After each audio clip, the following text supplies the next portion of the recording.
Forgotten masterpieces. There's something incredibly comforting about a great hidden gem. No toxic battle passes to grind, no live service roadmaps to look at, just you and a game. I already did the digging for you, so today, let's skip the spreadsheets and break down 20 forgotten masterpieces. Look, Singularity came out the exact same week as Red Dead Redemption. Same week. So yeah, nobody played it. Which is honestly a bit criminal because this thing is... Okay, so it's a time manipulation shooter set on a creepy Soviet research island. That already sounds cool, but what makes it click is the TMD, the time manipulation device on your wrist. You're aging objects forward, reverting them back, or just straight up pulling enemies out of the timeline entirely. There's this delightfully messed up mechanic where you regress a human soldier back into like a writhing mutant creature on the floor. It's disgusting. It's great. The guns feel incredibly punchy, the story actually goes somewhere, and the pacing is tight. Raven Software? Yeah, the people who just do Warzone map support now made this, and it has this confident mid-budget swagger that simply doesn't exist anymore. If you like BioShock but want more combat crunch, this scratches that exact itch. It's criminally slept on.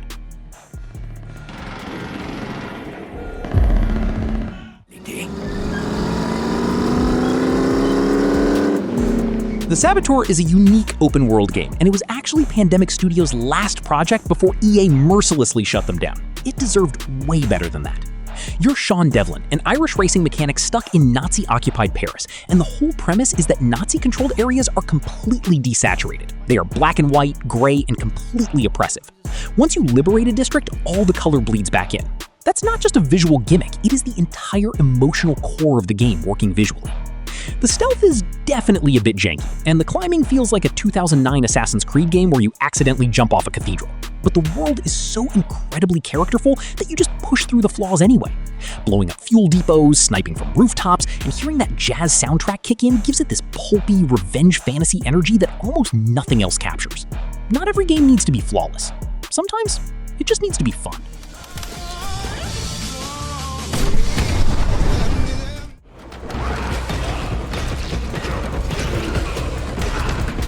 Ruiner is a brutal isometric cyberpunk shooter that completely slipped through the cracks because it didn't have a multi-million-dollar marketing budget.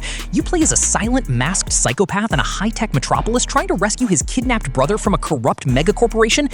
The entire gameplay loop is built around pure, unadulterated speed. You are constantly dashing across rooms, using kinetic shields, and utilizing an absolute arsenal of firearms and melee weapons to dismantle waves of guards. The visual style is striking, combining an oppressive, industrial cyberpunk aesthetic with a pitch-black sense of humor. The electronic soundtrack beats in perfect rhythm with the incredibly chaotic, challenging combat encounters. It is a relatively short, incredibly intense experience with absolutely zero narrative fat or filler. If you want a stylistic, high-octane action game that completely respects your time, this is the one to grab.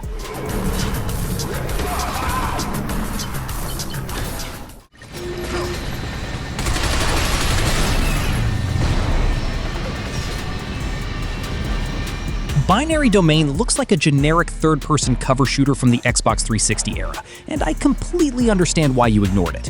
I'm also here to tell you that was a mistake.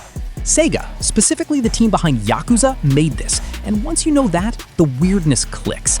The writing is sharp, the cast is actually likable, and then there's the combat, which is the real highlight. The enemies are robots, and they degrade physically. Shoot a leg off, they crawl. Shoot the faceplate, they panic. Strip the chassis down far enough, and they start attacking their own allies. It sounds like a bullet point feature, but it plays like a rhythm. There's also a voice command system where you can verbally respond to your squad mates using your headset, which is, okay, it's a nightmare in practice, but incredibly charming. This is a B-tier game swinging like an A-tier heavyweight. It connects way more than you'd expect.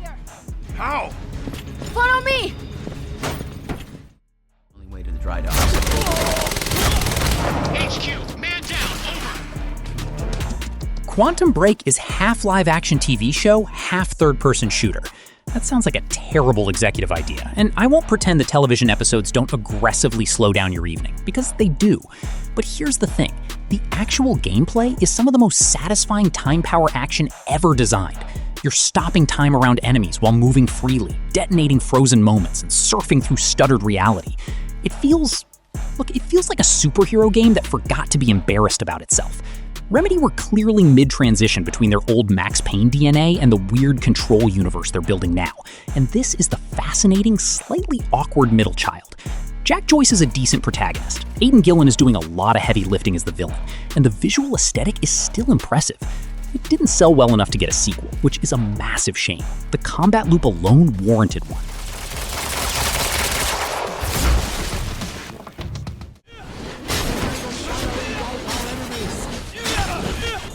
Greedfall is a AA RPG wearing an A-tier coat, and depending on your tolerance for that specific jank, it either completely works or it doesn't. For me, it works. You're on a colonial island acting as a diplomat, and the game genuinely lets you approach conflicts through dialogue, relationship building, and careful faction management. You don't actually have to fight everything, which is rarer than it should be in modern gaming. The companion system is surprisingly deep, the romances are handled with actual nuance, and the world has this unique 17th century Baroque aesthetic. The combat is fine. It's standard action RPG stuff, nothing exceptional. The writing occasionally stiffens up into translated from French awkwardness, which adds a certain budget charm depending on your perspective. Spiders, the studio, not the arachnids, are clearly swinging above their weight class, and Greedfall is their highest point. If you miss old school Dragon Age, this hits.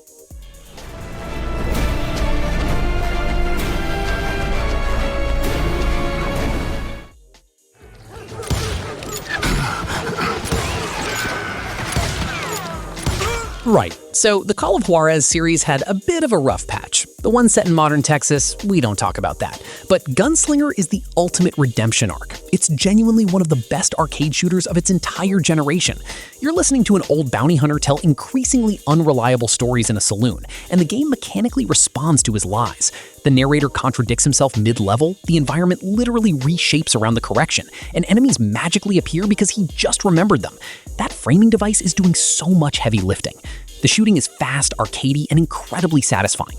There's a bullet time system that rewards aggression and a concentration mode for snapshot kills. It's short, like 6 hours short, but it is 6 hours of pure distilled Western action. Zero fat, all craft.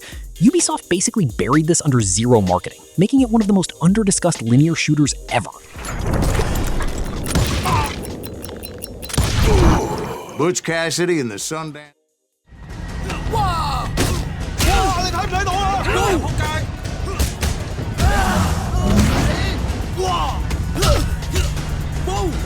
Sleeping Dogs is what happens when a GTA-style open world prioritizes brutal martial arts instead of standard gunfights. And the answer is, it's better. Way better, actually.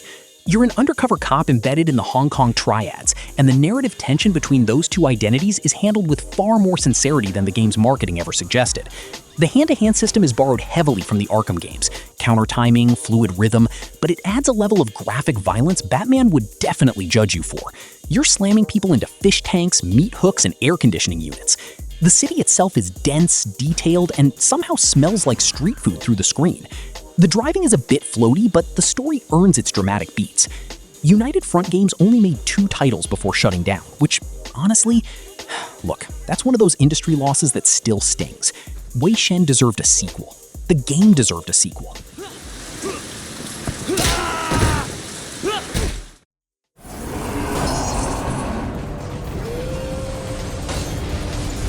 The Surge is essentially Dark Souls if it took place in a dystopian corporate industrial facility instead of a dark fantasy kingdom, and it is brutally satisfying. You play as a wheelchair-bound man who gets a mechanical exoskeleton grafted to his body on his first day of work, right before the entire automated factory undergoes a catastrophic, murderous AI meltdown. The absolute standout mechanic here is the targeted limb-severing system. If you want to upgrade your left arm armor, you literally have to target an enemy's left arm in combat and slice it clean off.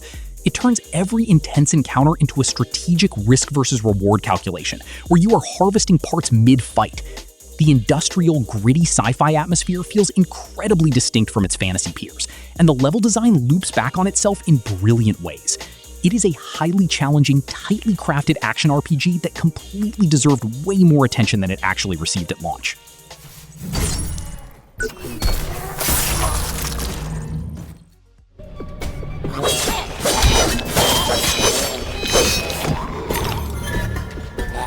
Alice Madness Returns is a deeply uncomfortable game, in the best possible way. You're navigating a corrupted, fracturing wonderland that reflects genuine psychological trauma. And American McGee doesn't sanitize that, he leans into it completely.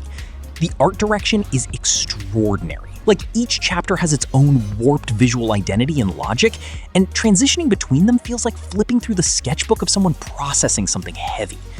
The combat is serviceable. Mostly. The Vorpal Blade is satisfying, the Pepper Grinder acts as a literal minigun, and the crowd control options are decent. It's repetitive, honestly.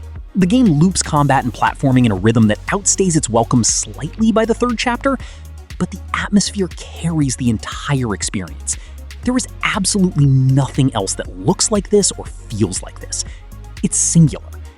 If you can actually find a working digital copy nowadays, grab it. Service.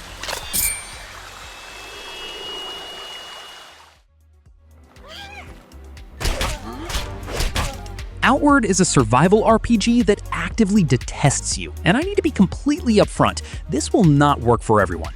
There's no fast travel, your character's not special, not chosen, and definitely not destined for greatness.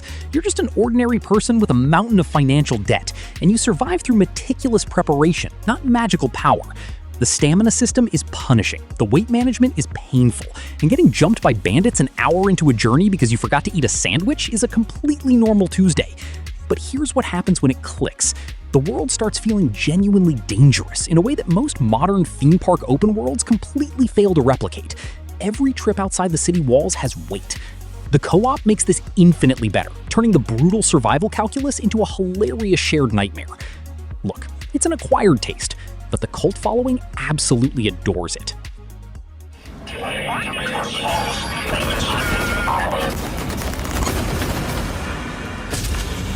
Prey 2017, not the 2006 one, completely different game, is one of Arkane's absolute best works, which puts it in the running for the best immersive sim ever made.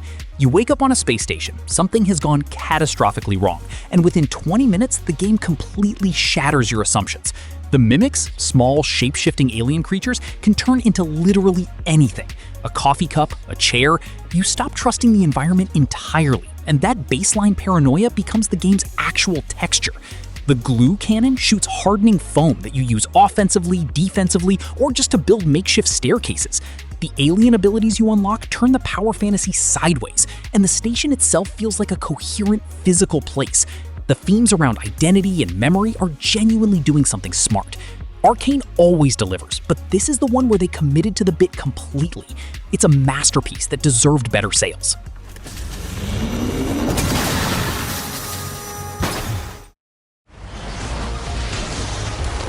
Time to hit hard and make him regret it. Vanquish is Shinji Mikami and Platinum Games making a third-person shooter where the entire design philosophy is just pure momentum.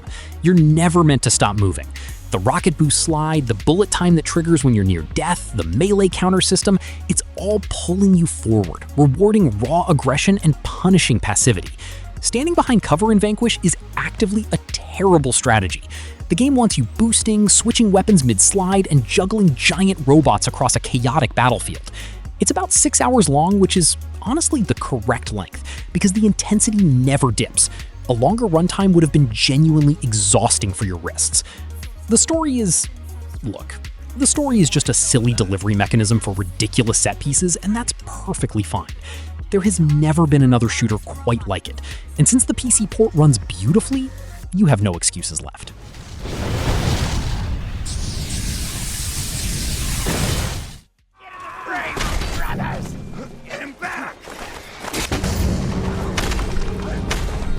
Mad Max launched on the exact same day as Metal Gear Solid 5, which is, man, that's just brutal scheduling. I genuinely feel bad for Avalanche, because Mad Max is not a bad game. It's actually a very focused, highly satisfying experience. The car combat is the absolute centerpiece. Ramming, harpoon chains, shotgun blasts through the door, and it feels tactile and crunchy in a way the on-foot combat never quite matches. Building your vehicle, the magnum opus, and upgrading it piece by piece is an incredibly engaging loop. The wasteland is gorgeous and completely empty, but it feels intentional and atmospheric rather than under-designed. The story is thin, yeah, and the on-foot stealth camps get repetitive, but as a dedicated, car-crunching wasteland sandbox, nothing else captures this exact mood.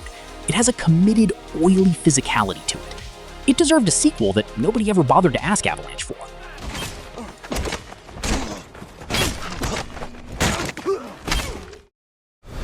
Why did the mechs try to kill us? That's all I know. I'm gonna die here, aren't I? I ain't gonna let that happen. Enslaved is a Ninja Theory game from before they made Hellblade, and all that narrative DNA is already visible. The cinematic presentation, the motion-captured performances, and the heavy focus on character over complex systems. It's a post-apocalyptic retelling of Journey to the West. You're a brute named Monkey, partnered with a tech genius named Trip, and the dynamic between them carries the entire campaign. Andy Serkis, yeah, Gollum himself, did the performance capture for Monkey, and it shows in every single facial expression. The relationship evolves naturally, earning its emotional beats.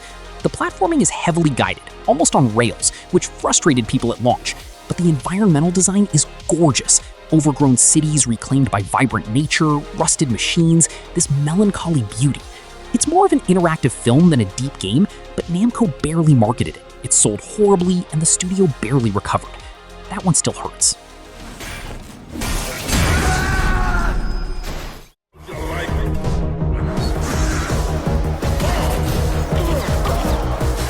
Remember Me features one of the most original mechanics in action game history, and almost nobody talks about it anymore. You're in Neo Paris, acting as a memory hunter, and the game lets you physically remix other characters' memories to alter their beliefs.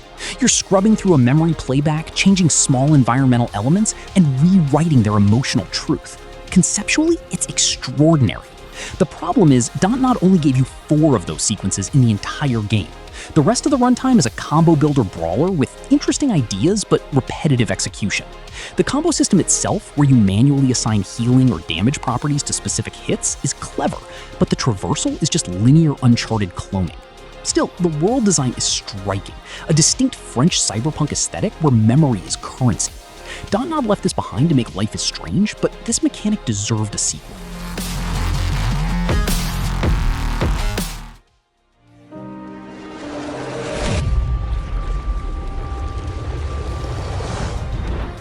The Evil Within 2 took the intense, stressful survival horror of the first game and boldly dropped Sebastian into a series of surreal, semi-open world residential zones. That sounds like an approach that would completely ruin the pacing of a horror game, but it actually works beautifully. You are exploring a collapsing digital simulation town that literally warps around you, hunting for resources while avoiding genuinely terrifying abstract monsters.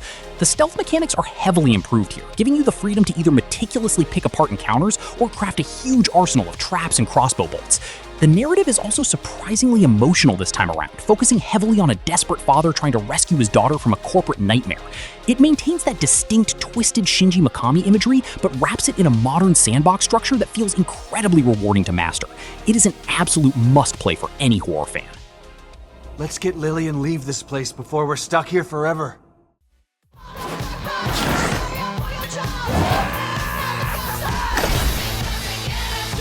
Sunset Overdrive is Insomniac before they got locked into the Spider-Man franchise, which means it has all that kinetic traversal expertise applied to a world with, honestly, more neon punk personality than it knew what to do with. The movement is the entire game. You're grinding rails, bouncing off car awnings, and wall running because staying on the ground actively slows your weapon fire rate. The loop is simple: move incredibly fast, shoot ridiculous guns, and never touch the pavement. The weapons are delightfully absurd.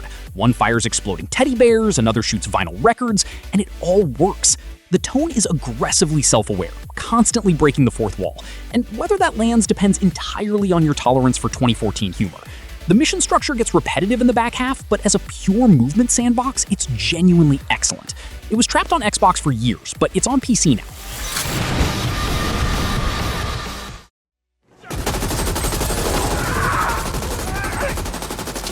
If you want a game that captures a gritty, hyper-detailed cyberpunk world perfectly, the Ascent is an absolute masterclass. It's an isometric action RPG set on a massive metropolis planet where a giant megacorporation literally owns you and everyone else in your district.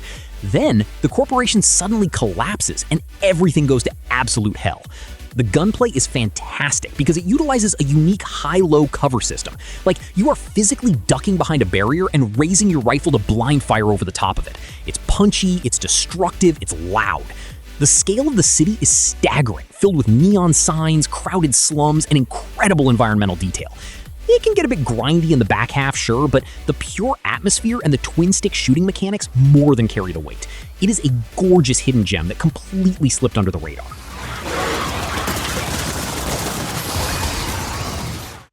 Here we go!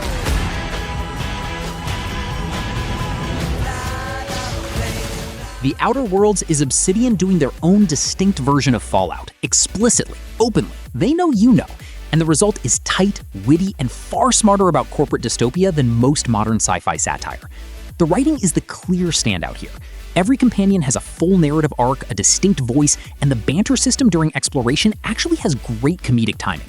The skill system is flexible enough that talking your way through the entire game without firing a shot is a completely viable playthrough. That's incredibly hard to balance, and they nailed it. There's also a flaw system where you can accept permanent character debuffs in exchange for immediate perk points, which rewards players who like a bit of mechanical pressure. The scope is smaller than a massive Bethesda open world, but honestly, that's a strength. Every colony area feels considered. It holds up completely. Damn, that's some nimble fingers, Captain. And that's the list. Have I missed anything that should be on the list? Drop it in the comments. If you liked the video, drop a like and hit that subscribe button for more. See you guys in the next one.